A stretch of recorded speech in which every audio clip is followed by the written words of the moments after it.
Aujourd'hui, j'avais envie de parler de la communication authentique parce que ça devient, d'abord c'est indispensable aujourd'hui en termes professionnels pour pouvoir dire qui on est, adresser ses offres, pouvoir être choisi, sachant que, on le dit et ça n'a plus de secret pour personne, vous avez dû entendre ça. Bien au-delà d'une offre ou d'un programme d'accompagnement, on choisit un coach, on choisit une entreprise, on choisit une marque.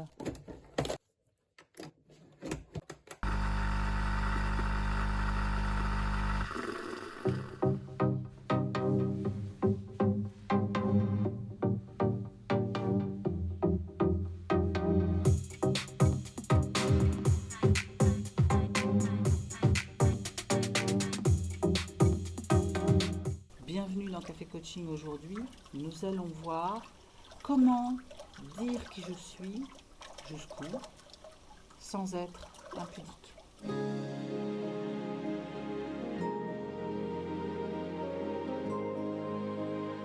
Je suis allée chercher dans le dictionnaire ce que ça voulait dire communiquer authentiquement. J'ai trouvé des choses intéressantes qui vont nous servir de base d'échange avec mon invité. Alors communiquer, c'est l'idée de... Alors j'aime bien l'idée de verbe transitif. Moi j'entends transition, transmission. C'est l'idée de faire connaître à quelqu'un quelque chose, une idée, transmettre une information. Il y a l'idée de faire partager.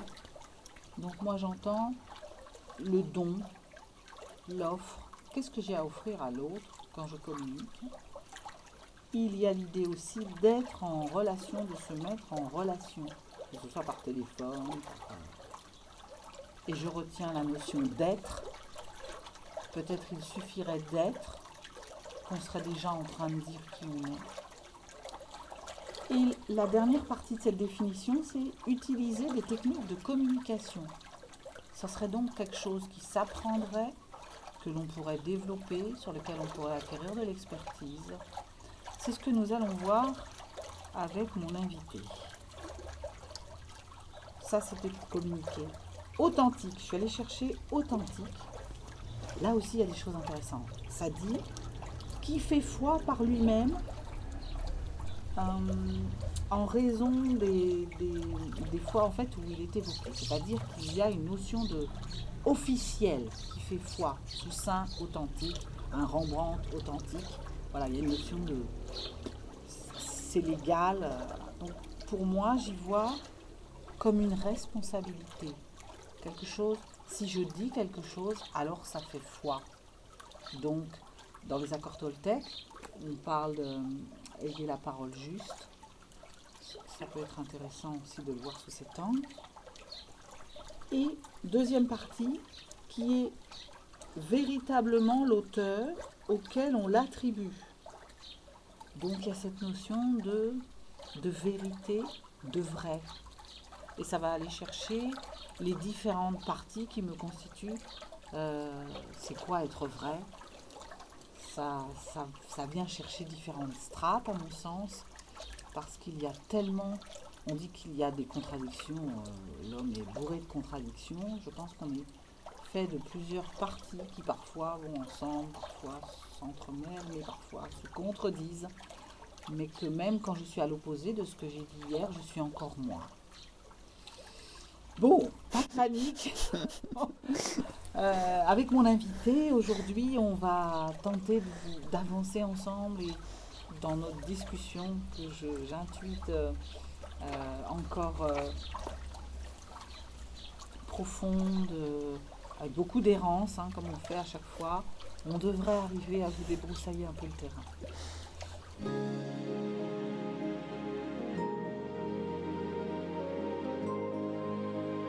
Amélie, bonjour. Bonjour Catherine.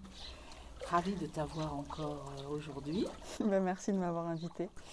La dernière fois, tu étais là pour Socrate. Oui, tout à fait. Ça a beaucoup plu, c'est vraiment... j'étais extrêmement touchée parce que d'abord, j'aime beaucoup quand ça veut dire qu'il y a une volonté en face d'essayer de réfléchir et de comprendre et d'aller dans des niveaux de profondeur. Donc ça m'a bien plu. Et puis tu l'as fait tellement, tu nous as posé tellement de questions importantes. Je suis curieuse de voir ce que tu vas me partager aujourd'hui et comment tu vas me challenger pour alimenter ce sujet de comment communiquer, dire qui je suis authentiquement, sans être impudique.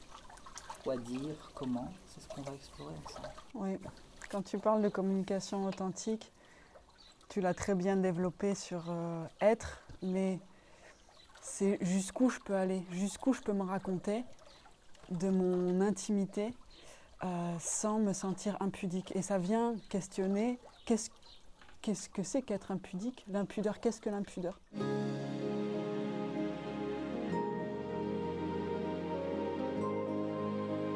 Je me suis posé cette question-là et je suis allée rechercher moi aussi une définition. Si tu veux bien, on peut partir de cette définition. Très bien, oui.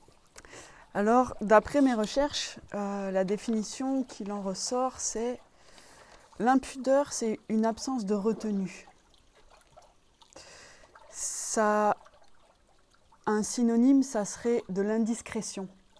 On pourrait citer une phrase qui dit « une franchise frôlant l'impudeur », pour venir illustrer ses propos.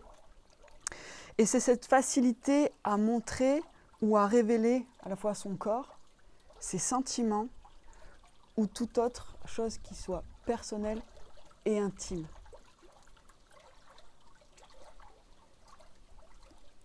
Et alors très naturellement, le lien se fait entre l'impudeur et l'intimité. Et c'est comment je vais pouvoir livrer mon intimité sans être impudique. À t'écouter, il y a déjà quelque chose qui me venait, c'est l'impudeur. Comme tu disais, c'est quelque part, c'est livrer. L'impudeur, ce serait en dire trop, livrer trop, à parler d'intimité. Et je me dis, déjà, c'est par rapport aux autres, en fait. Parce que quand on est tout seul chez soi et qu'on se parle, qu'on dit qui on est, quand on est en nudité absolue tout seul, on a l'impudeur. Donc il y a déjà une histoire de regard de l'autre qui va donc, si j'y fais attention, si je commence à me dire, à me sentir impudique, ça dit quelque chose de moi, c'est sûr. Ça dit aussi quelque chose de comment je perçois l'autre. Qu'est-ce que l'autre me renvoie de son cadre à lui, tu vois ? Ça serait une impudeur relative alors. L'impudeur est relative à chacun. Oui. Il y aurait une perception. Oui, une perception de l'impudeur. La réalité, c'est quelque chose qui est perçu à travers notre regard, notre prisme, là d'où on vient, etc. De la même façon, l'impudeur serait perçue en fonction de comment je reçois l'autre, comment... pour expliquer ça, ce qui me vient, c'est, par exemple, je pense à la nudité où on est plus ou moins à l'aise avec son corps, avec la nudité, avec voilà, et cette notion d'intimité, c'est intéressant. Et parfois, moi, quand je me questionne ou quand j'explique, je dis ça, si tu vas dans un camp nudiste où c'est la norme que d'être nu, tu vas percevoir la notion de je suis impudique d'une autre manière que si tu arrives en entreprise. Oui. Tu as un décolleté jusque-là, Ouais. dont on aperçoit une généreuse poitrine, par exemple, et que tu es au milieu de gens collés, montés, tout machin, tu vas te sentir différemment. Et c'est par rapport à du coup, l'environnement. Et ce que cet environnement peut renvoyer de codes. Voilà, en plus, on va en rajouter une couche de codes que tu vas analyser. Et donc, toi, en tirer aussi des présuppositions. On a même une deuxième difficulté. Ben oui, c'est que je peux très bien être avec quelqu'un qui n'a pas de problème avec le corps, tout ça, mais dont je ne le perçois pas, et je commence à me faire un film et me dire, oh là là, mais si je commence à être à l'aise ou à m'habiller comme ci, comme ça, l'autre va me percevoir, ça ne se passe que chez moi. Donc c'est vraiment une histoire de perception. Donc l'impudeur, elle est propre, l'impudeur est propre à chacun, à chacune, et aussi définie dans un environnement, dans un cadre qui peut être différent, et comme tu l'as expliqué, mais aussi, moi ça me fait penser à mes grands-parents par exemple, où là, le fait d'être parler de ses sentiments par exemple, à leur époque, c'était vu comme de l'impudeur. C'est des choses dont qu'il fallait garder pour soi. Et aujourd'hui, j'ai l'impression que les générations aujourd'hui, on parle beaucoup plus facilement, notamment aussi via les réseaux sociaux. Grâce à tous les moyens de communication, on s'exprime beaucoup plus facilement. Donc il y a aussi, en plus de ça, une question de génération et de normes sociétales aussi. J'entendais dans ce que tu disais. Donc c'est vraiment tout un... Ça s'inscrit dans toute une sphère assez complexe finalement, cette question. Le mot qui me venait aussi, il y a un phénomène de mode. À chaque époque, il y a des codes de communication acceptés, acceptables, Ouais. qui font que du coup, où on les transgresse, ou on reste dedans. Donc du coup, ça code aussi une communication. On est passé par une période où se dire, voilà, avec tout le mouvement des psys, d'Olto et autres, se dire, c'est une manière de rencontrer l'autre, et c'est intéressant, et c'est dire que je suis une personne à part entière qui a le droit c'est une aide précieuse à la compréhension de l'autre. Et aujourd'hui, on est carrément dans une mode qui fait que même en marketing, il est important de se dire. Ouais. Et aujourd'hui, c'est le mode de fonctionnement sur les réseaux sociaux, de montrer qui t'aide, dire ce que tu as fait en vacances, montrer ta famille, voilà. On est tous un peu des célébrités avec les réseaux sociaux. Ouais, il y a un petit côté, ce qui était réservé aux stars, ça devient, voilà, demain tu mets l'iPhone, le smartphone, tu tournes ton truc et tu te racontes. Et c'est super, quoi que tu dises en fait. Quelque chose qui libère en fait. Hein. Si on est tous des célébrités, on peut tous prétendre à dire. C'était Agnès Varda qui disait que chaque personne du village a le droit à sa photo en gros plan à l'entrée, quoi. Que ce soit le boulanger, la pharmacienne. Dire qu'on a tous une histoire à raconter. Voilà, la question qui me pas qui me préoccupe, mais qui me pousse à réfléchir, c'est jusqu'où je peux aller dans cette livraison de mon intimité.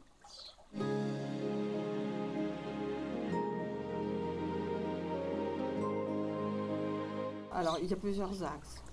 Avant toute chose, il y a, pour moi, avant de se poser la question de l'impudeur ou autre, il y a quelle intention. Ouais. Quand tu veux communiquer, c'est pourquoi. Tu es avec l'autre, tu as envie qu'il sache quelque chose, tu as envie de le convaincre sur quelque chose. Tu es sur les réseaux sociaux, tu veux vendre un truc, tu veux juste qu'on sache qui tu es. Voilà. Quelle intention tu mets. Et ça va déterminer déjà une première piste et peut-être un premier cadre. Derrière l'intention, assez rapidement derrière, moi quand j'accompagne, il y a une notion de croyance. Quand on parle de perception, il y a des trucs qui vont arriver de... Bon, j'ai envie de ça. Oui, mais ça se fait pas de raconter ça. Oui, mais je peux pas aller jusque-là. Et qu'est-ce qui va se passer si je dis ça? Et on parle pas de ces sujets-là. Voilà. Et ça vient, ça se passe à l'intérieur chez toi. C'est-à-dire... par les codes sociétaux, mais familiaux. Voilà. Est-ce que dans ma famille, on était des taiseux, toi, ou est-ce qu'on avait la parole libre? Est-ce qu'on pouvait parler des sentiments, des émotions ou voilà, je viens d'une famille où on a beaucoup discuté intellectuellement, échangé sur des trucs. Ça m'a ouvert mais, un champ des possibles et une curiosité intellectuelle. Mais on ne pouvait pas, on n'arrivait pas à dire, c'est pas qu'on ne pouvait pas le faire, mais on ne s'autorisait pas à dire qu'on avait mal au ventre. À être vulnérable. Voilà. Ouais. Donc il y avait d'où tu viens. Et du coup, ça va conditionner. Alors, ça s'arrange très bien aujourd'hui, je suis capable de dire où j'ai mal, qu'est-ce qui me touche. Et je travaille, j'accompagne même là-dessus. Mais du coup, ça donne des pistes aussi de travail. Ouais. Donc, ces fameuses croyances, elles sont là. Et alors après, ce qui me vient, une fois que tu as dépassé ça, et que tu commences à communiquer, moi j'aime bien donner cette image-là du casier judiciaire. Il y a des parties qui sont accessibles à tous. Un employeur, un établissement public peut demander le premier niveau de ton casier judiciaire pour savoir s'il va t'embaucher, si tu es une personne moralement responsable. Voilà, donc il y a une première couche. Et puis, il y a des couches qui ne sont accessibles qu'à une très petite partie. Si tu as fait un petit délit, par exemple, ça va se mettre à un certain niveau consultable par les avocats. Et voilà. Et ben, la communication, pour moi, dans les invitations que je donne à mes coachés, c'est vraiment se poser la question de qu'est-ce qui est, d'après eux, parce qu'il n'y a pas de normes, mais pour eux, je leur ferais bien mettre en haut, tu vois, ce truc de qu'est-ce qui est en haut là, visible par tous, accessible par tous, et qu'est-ce qui est plus intime que tu ne partages qu'avec ton conjoint, ta conjointe, ta famille, ton machin. Les strates. Les différentes strates. C'est malin. C'est malin. Et du coup, toi, tu aides à définir ces strates-là dans tes sessions de coaching. Oui, parce que parfois, on n'en a pas conscience qu'on met des choses dans les cases. Moi, avant, j'avais l'impression d'être communicante, par exemple. Tu vois, parce que je parlais bien de tout. Tu me branchais sur un sujet, comme là, et hop, j'y allais. Par contre, tu me demandais des choses un peu plus intimes, que je considérais comme intimes, comme à quoi je pense le matin quand je me réveille, qu'est-ce qui me motive dans la vie, ça commençait déjà à être une strate, voilà. Puis alors après, qu'est-ce que je ressens, on était carrément au fin fond, mais je m'en rendais pas compte, tu vois. Et quand j'échangeais avec les autres, en même temps, j'avais quand même une frustration de me dire, tiens, on va quand même plus dans les trucs intellectuels, pourquoi j'ai que des discussions. Les autres peuvent, quand je parle du regard des autres, comme je te disais tout à l'heure, ça peut être un frein, mais c'est aussi quelque chose qui est aidant et qui est éclairant. Ouais. Comment je me suis rendu compte que j'étais toujours dans la même strate? C'est parce que quand j'ai rencontré des amis belges d'ailleurs, tiens, il y a un moment de ça, je les ai vus, entendus dans des échanges d'une profondeur où elles arrivaient à dire ce qu'elles n'avaient pas aimé chez l'autre et pourquoi, est-ce qu'elles comptaient mettre en place. Il y avait des ressentis, il y avait de l'intellectuel, il y avait du corps aussi. Et moi, je les écoutais, je disais, je rêverais de faire ça. Donc ça, c'était déjà une première prise de conscience, j'en rêverais, donc je ne le fais pas. Ouais. Tu vois.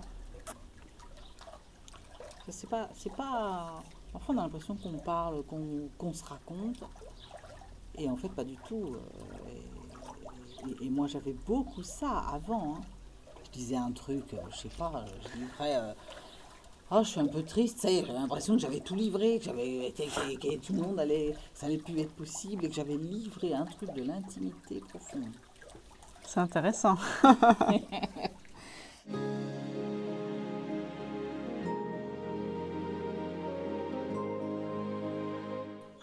Qu'est-ce que ça change finalement dans la relation à l'autre d'arriver à parler de soi? Plusieurs choses. La première que je vois, c'est, moi j'appelle ça déposer.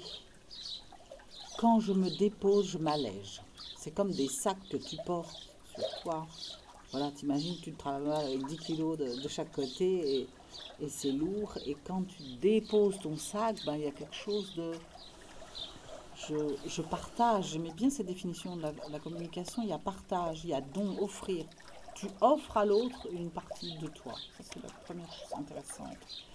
Et ensuite, il y a l'autorisation et la permission que tu donnes à l'autre de faire pareil. C'est-à-dire que tu donnes le ton. Quand je te parle facilement de moi, de mes ressentis et tout ça, même si tu n'arrives pas à le faire, à force, tu vas finir par y arriver. Parce que, déjà, intellectuellement, tu vas te dire, ah ben, on peut dire ça ici. Voilà. 2, à force de me fréquenter, de voir le faire, il y a un truc qui se passe un peu au niveau énergétique, de ressenti. Tu vas finir par te détendre, tu vas essayer comme tu peux, et puis tu entends qu'il y a de l'écoute. Si moi je le fais, alors c'est qu'a priori, je devrais être capable de l'entendre chez toi aussi. Et donc, tranquillement, dans le temps, à un moment donné, tu vas finir par le faire. Donc il y a ce truc d'autorisation, ce truc d'inspiration. Tu t'inspires de l'autre, ça te donne l'envie aussi. Il faut créer le désir pour savoir. Donc il y a ce truc de... Oh, c'est chouette. Comme tu le ressens, tu fais c'est chouette, j'aime bien ce qu'elle me dit. J'aimerais bien faire pareil. Tu vois. Et je trouve aussi que ça... Il y a quelque chose de l'ordre de la reconnaissance. Quand tu parles de toi, on peut se dire « Ah, c'est comme si elle parlait de moi. Je me reconnais en elle dans ses mots. » Et tout ça, pour moi, c'est générateur de liens, en fait. Parler de soi, c'est créer du lien avec la personne avec qui tu échanges. Et c'est là où c'est intéressant de communiquer de manière authentique, sur les réseaux, sur Internet aussi. Si tu veux créer du lien avec tes futurs clients, quoi, les gens qui te suivent.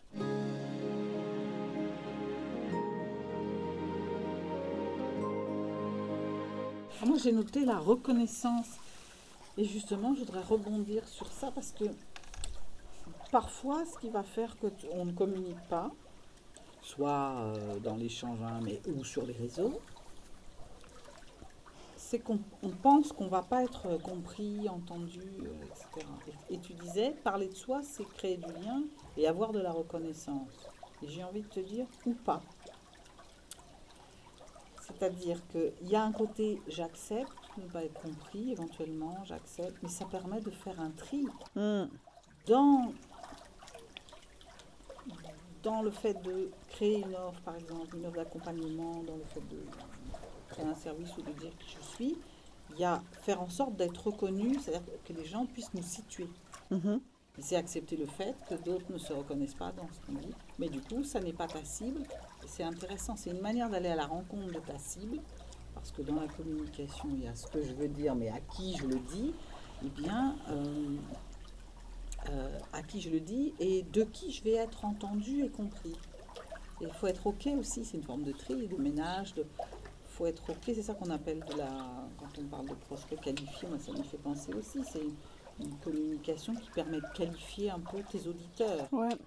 Tu vois, est-ce que tu veux avoir 10 000 personnes qui ne te comprennent pas ou une centaine qui interagissent avec toi? Oui, et qui vont te choisir pour qui tu es. Oui.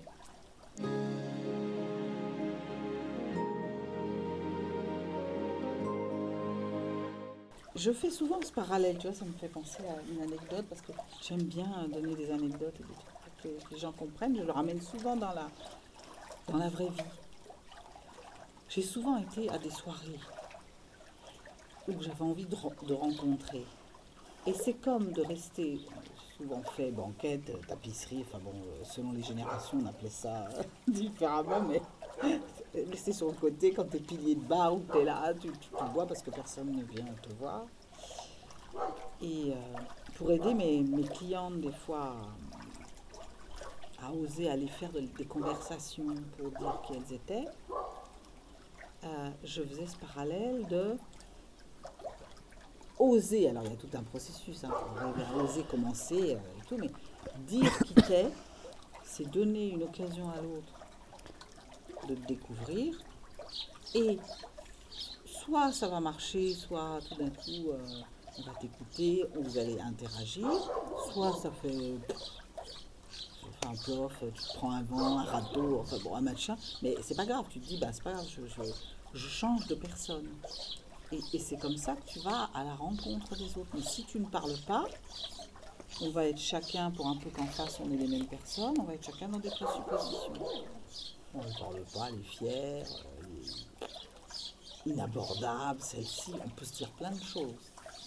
Donc, dans ce processus de reconnaissance, oui, ça commence par dire bon ben voilà, moi je m'appelle Catherine, j'adore les cookies, Les crêpes. les crêpes, les queues d'amandes, est-ce que tu aimes ça? Toi, tu fais les queues d'amandes? Ah bah oui, machin, et hop, on parle pâtisserie. Ah, moi j'ai jamais su les faire, et machin. Et ça, c'est aller à la rencontre de l'autre. Il faut commencer par livrer quelque chose de soi. Obligatoirement.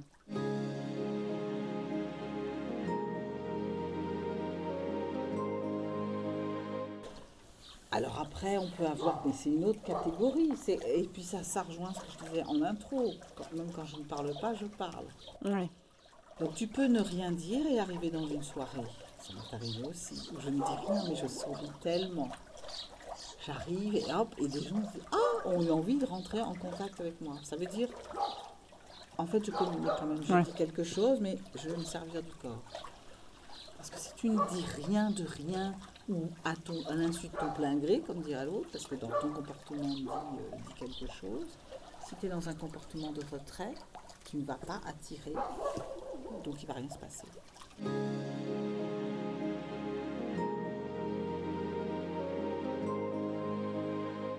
C'est pour ça que l'intention, elle est importante. Avant de partir, moi je me demandais dans les soirées, bon, j'ai envie de quoi? Entrer avec des numéros de téléphone, juste passer un bon moment, connecter avec quelqu'un. Voilà, il y a déjà quelle intention tu mets pour se rappeler ça. Et puis après, il y a accepter que tu vas peut-être pas rentrer avec 25 numéros de téléphone. Mais si tu en as un déjà qui t'a bien connecté, c'est bien. Qu'est-ce que tu attends et tu es prêt à renoncer à quoi pour ça aussi? Et dans tous les cas, tu es obligé d'être dans le partage. Si tu veux repartir avec un numéro de téléphone, tu es obligé d'échanger, obligé de partager. Donc c'est vraiment cette attention de... C'est bien que tu repars sur l'intention, que tu passes sur l'intention, parce que quand tu t'écoutes là, que tu racontes des histoires qui sont somme toute de ta vie privée, quoi. Ça reste de l'intimité que tu es en train de livrer là. Pareil, tu fais ça dans tes podcasts, dans tes autres vidéos. Mais derrière, ce qu'on voit, c'est l'intention d'aider.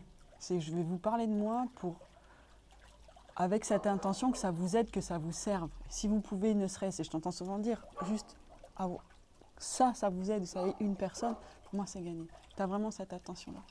Pourquoi je dis ça? Parce que y a des personnes qui me disaient, oui, mais Amélie, moi je ne vais pas parler de moi parce que j'ai l'impression que je me vante. Oui, mais quelle intention tu mets derrière? Je vais prendre cet exemple-là. Tu as perdu du poids, et tu commences à faire des photos de ton ventre que tu vas poster sur les réseaux. Soit tu as l'intention de te montrer, dire bah, regardez comment je suis beau, comment je suis belle, et venir te vanter.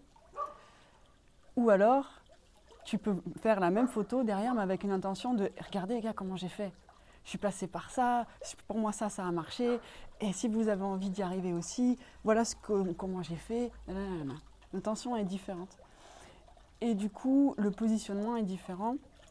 Et ce que l'internaute va recevoir va être différent aussi. Et là va se créer du lien et du partage. Et je trouve que c'est vraiment une notion essentielle dans la communication. Sans partage, il n'y a pas de communication finalement. Il y a juste de se montrer. Des monologues, moi je dis. Ouais. Des monologues qui parlent entre eux. Et c'est là où ça devient impudique aussi pour moi. Quand tu es dans le monologue, tu deviens impudique. La même chose que tu vas faire dans le partage, bah, ça va être plutôt du partage d'intimité. Il y a une différence pour moi entre l'impudeur et l'intimité finalement.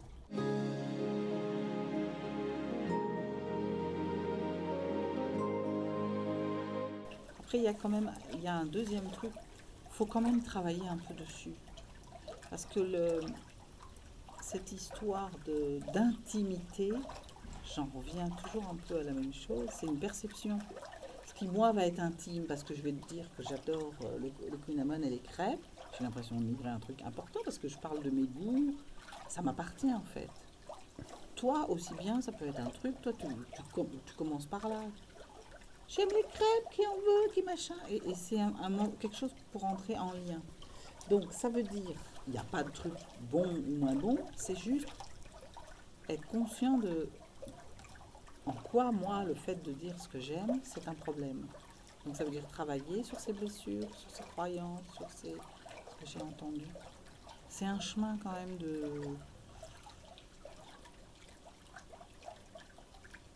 Ce qui me venait, c'est transformation.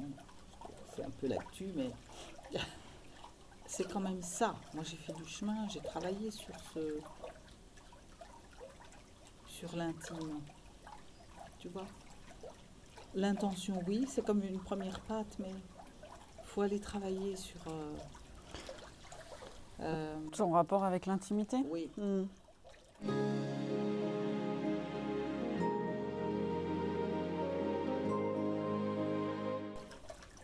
Oui, parce que c'est quelque chose. Il y a des lignes, tu poses des lignes de démarcation qui peuvent bouger. Ces fameuses lignes, les cercles d'intimité. C'est-à-dire qu'on met une distance, là on est dans une distance, on pourrait être plus près, nous, tu vois, quand tu te rapproches à moins de 30 cm, tu es dans l'intimité profonde, sans rien dire, sans rien faire. Et c'est comme ça que des gens se sentent agressés quand tu es trop près d'eux. Ça, c'est des limites, voilà, tu as des cercles comme ça d'intimité. Et puis il y a le cercle social acceptable quand tu rencontres quelqu'un. J'ai plus les trucs en tête, mais si t'es à 1 mètre, ça correspond un peu aux distances Covid.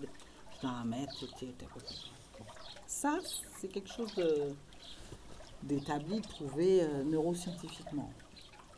Mais après, il y a les propres cercles que tu te mets, toi, et qui sont intéressants à regarder et à réfléchir de ce qu'ils viennent dire et de comment ils indiquent où tu en es sur ton chemin. C'est quelque chose d'extrêmement personnel.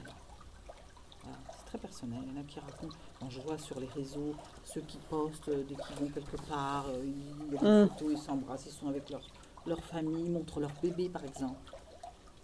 Moi, j'arriverai pas à mettre ma famille en réseau. Je n'ai pas de jugement par rapport à ça. C'est bien en fait, ça veut juste dire que moi, la famille, ma famille, mon sac, c'est de l'intimité profonde. Voilà, il faut juste le savoir. D'ailleurs, quand on me demande, je ne commence pas par dire si je suis mariée, célibataire.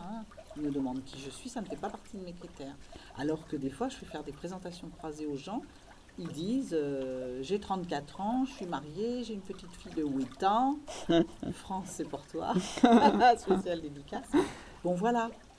Moi, je ne dis pas si j'ai des enfants, si je suis mariée. Ça ne fait pas partie de mon... Je sais ce que ça vient de dire, ça m'appartient, voilà. Donc en fait, si je veux communiquer sans être impudique, il faut que j'ai vraiment connaissance et conscience de mes limites, de mon intimité aujourd'hui, qui peuvent bouger, et que j'apprenne à déceler ça. Et je vais en apprendre sur moi, et c'est ça aussi qui va me permettre de communiquer de manière authentique. Oui. Communiquer en se sentant impudique, on est mal en fait. Et l'idée, c'est de pouvoir être bien pour communiquer. Il y a la notion d'accueillir qui on est. Tu vois, oser sa différence, c'est ça. C'est être OK avec le fait que moi, je n'ai pas envie de parler de mon aspect familial. Ouais. C'est OK. Et ça n'empêche pas de rencontrer les gens. Ouais. Parce que je leur livre autre chose qui me semble plus intéressant et c'est OK. Donc n'essaie pas de te comparer aux autres, n'essaie pas d'aller voir, trouve ta propre communication, toi. Qu'est-ce que tu aimerais que les gens comprennent de toi, qui va être aidant pour toi, et pour que tu puisses rencontrer l'autre. Et c'est complètement personnel. D'où l'importance du travail sur soi, sur ces sujets-là, quoi. Oui. Parce que tu l'as bien expliqué que c'est un chemin en fait.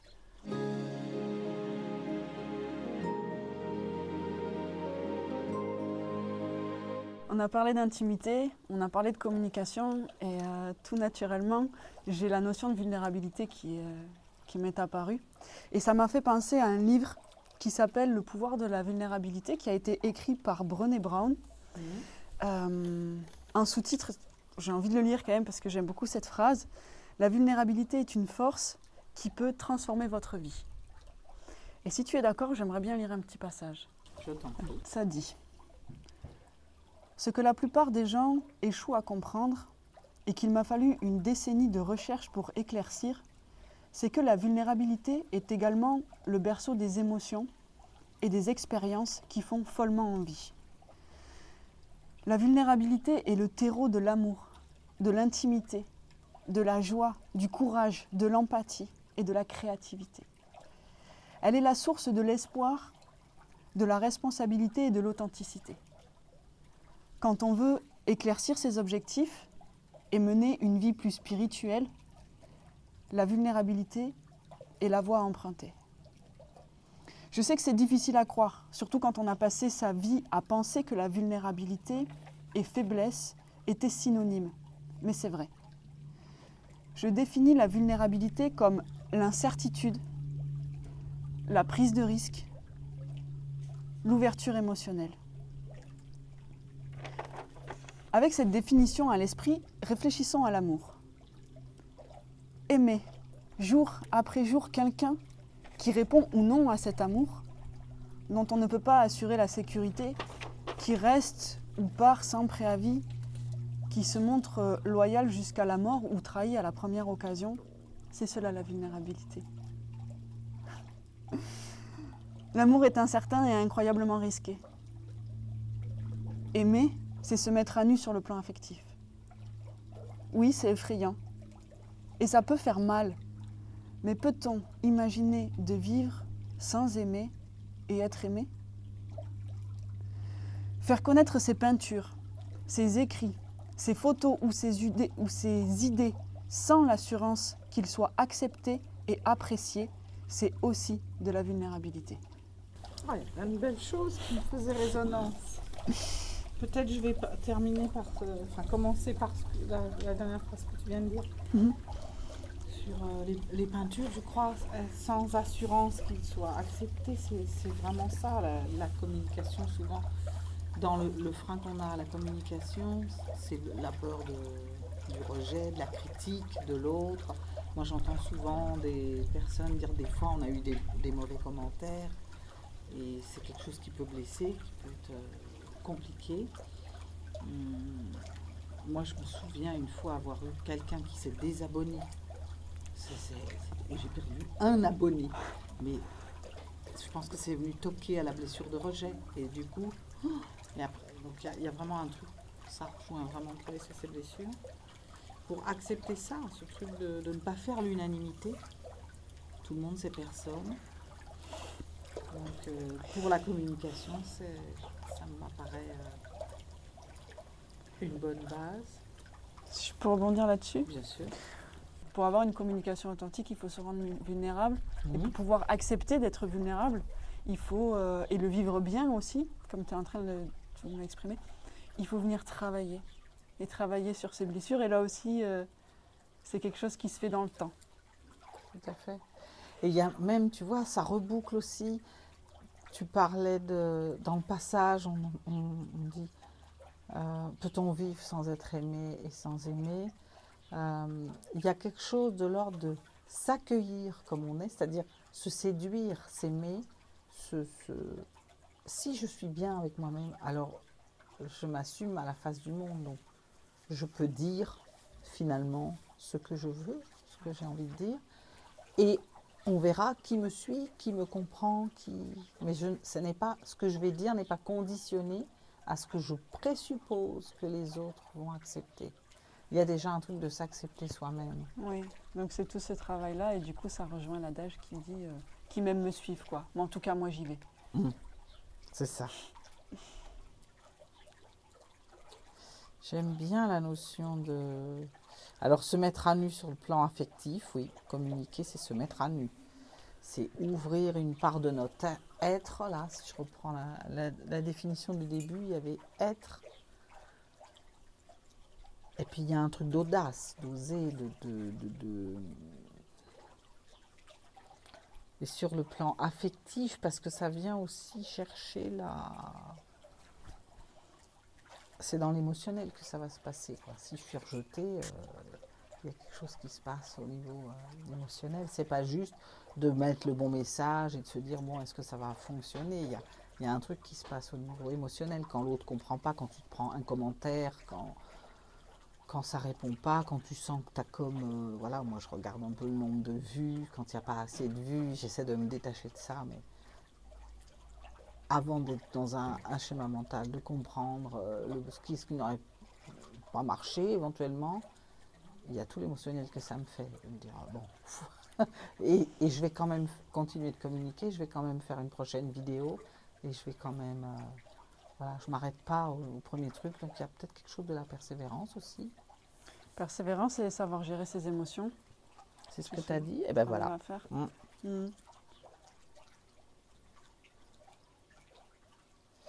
Et tout à l'heure, quand tu parlais aussi sur les émotions, le parallèle avec le coaching, c'est aller mettre l'expérience, tu vois, d'aller confronter mes présuppositions de ma réalité avec l'expérience et les ressentis, ça en fait partie. On fait souvent visualiser une scène, la ressentir à l'intérieur avec les 5 sens pour pouvoir voir ce que ça nous fait, ce que ça... il y a vraiment ce truc-là et communiquer l'expérience, elle est intéressante aussi. Pourquoi c'est important d'avoir de l'audace? Parce que je vais oser aller communiquer quelque chose, je vais regarder ce que ça me fait, qu'est-ce que je produis à l'extérieur, affiner et être OK avec le fait que des fois, je vais mettre des trucs, ça ne va pas être parfait du premier coup.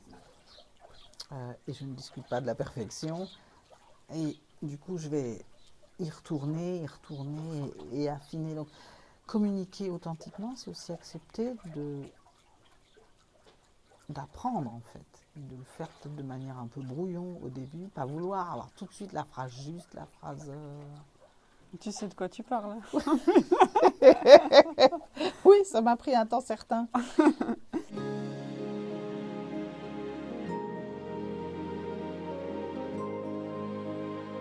En conclusion, qu'est-ce qu'on pourrait, voilà, si on se résume un peu, quelqu'un qui voudrait se lancer en communication sur les réseaux, même dans un livre, je pense à l'écriture d'un livre, il y a quelque chose d'impudique à aller faire, à aller se raconter, voilà. Qu'est-ce qu'on pourrait dire pour aider quelqu'un à se lancer, à oser communiquer?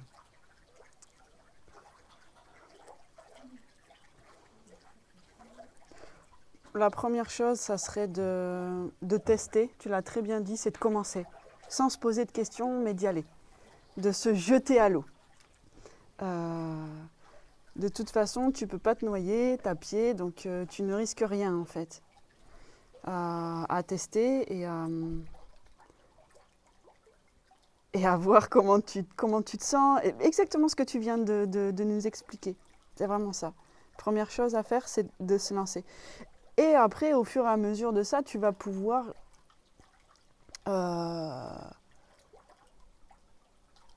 aller travailler ce que tu as besoin de travailler. Tu te lances, ah ouais, mais voilà, ça s'est passé comme ça, et puis j'étais pas bien, j'ai du mal à gérer mes émotions ou quoi. Ben voilà, tu as tout un boulot à faire sur la gestion des émotions. Tu te lances et puis tu dis, ouais, alors j'ai posté, mais je savais pas trop quoi dire, je sais pas, j'ai l'impression de pas savoir qui je suis ou de pas. Bon ben ok, va travailler ton unicité, et tu sais pas quoi proposer, va travailler ton offre. C'est en faisant en fait que tu vas te rendre compte ce dont tu as besoin d'aller chercher et d'aller définir ce que tu disais aussi, de venir aller voir son cadre d'intimité. Qu'est-ce que c'est que l'intimité pour moi? Ça serait ça. Aller définir ce qu'est l'intimité, jusqu'où je peux aller, quels sont mes casiers à moi. Mes propres casiers, comme tu l'expliquais au début. Oui, pour compléter, moi j'avais noté, donc il y a la notion d'intention aussi. Oui. Quelle intention j'ai? Qu'est-ce que je cherche à faire quand je communique? Oui. Aller à la rencontre de l'autre, dire qui je suis, juste déposer quelque chose qui est important pour moi.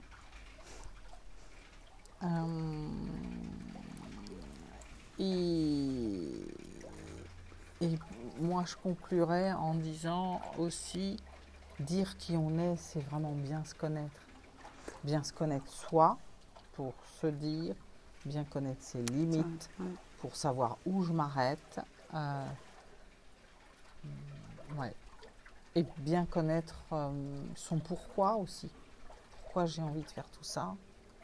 Qui qui est extrêmement moteur quand je suis face à des freins et voilà, à des obstacles, quoi.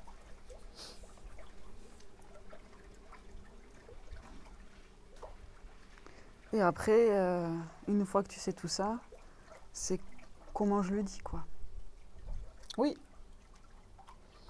Donc comment je le dis, c'est quel est mon mode de communication, le mien à moi, Oui, sur quel réseau j'ai envie, quels sont les réseaux qui me parlent, ceux avec lesquels, voilà. Personnellement, moi, je ne suis pas une fan de TikTok. En tant qu'utilisatrice, déjà, je ne l'ai pas. Mais en tant que, voilà, c'est pas le moyen que j'ai choisi. J'adore Facebook et je commence à me familiariser avec YouTube. Donc, c'est OK. Voilà, c'est comment je me mets sur les réseaux qui me vont, à croiser un petit peu aussi avec, si j'ai une offre d'accompagnement, ma cible.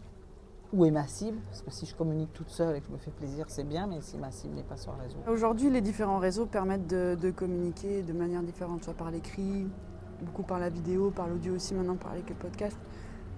C'est surtout, oui, savoir qu'est-ce qui me correspond le mieux, avec quoi je suis le plus à l'aise, mais aussi ne pas se freiner.